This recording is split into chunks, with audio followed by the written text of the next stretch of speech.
মুসলিম ইতিহাস ও হৃদয়ের অবিচ্ছেদ্য অংশ আল আকসা।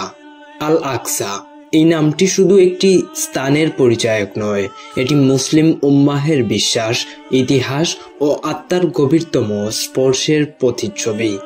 আরবি ভাষায় আল আকসা শব্দের অর্থ সবচেয়ে দূরের।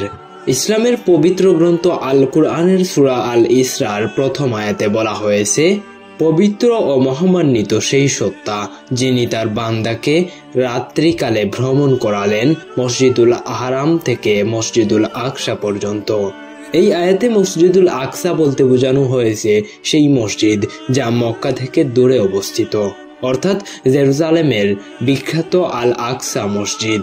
ইসলামের ইতিহাসে আল আকসার রয়েছে এক অনন্য অবস্থান। মুসলিমদের প্রথম কিবলা ছিল এই স্থান।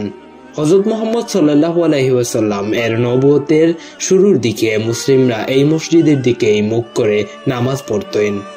সবচেয়ে গুরুত্বপূর্ণ ঘটনা হলো মিরাজ। মুসলমানদের বিশ্বাস অনুযায়ী হযরত মুহাম্মদ সাল্লাল্লাহু আলাইহি ওয়াসাল্লাম এক রাতে কাবা শরীফ থেকে আল আকসায় পৌঁছান। সেখান থেকেই সব নবীর সঙ্গে মিলিত হন। তিনি তাদের ইমাম হিসেবে নামাজ আদায় করেন।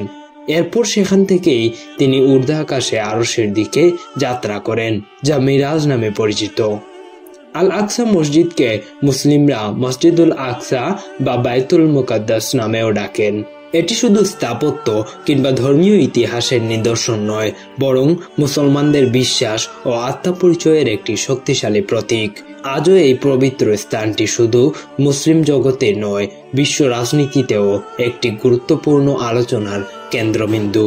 নানা সংঘাত ও রাজনৈতিক পরিস্থিতির মধ্যেও মুসলিম বিশ্ব আল আকসাকে কেন্দ্র করেই বারবার ঐক্যবদ্ধ হয়ে ওঠে। Imran Ahmed, air television.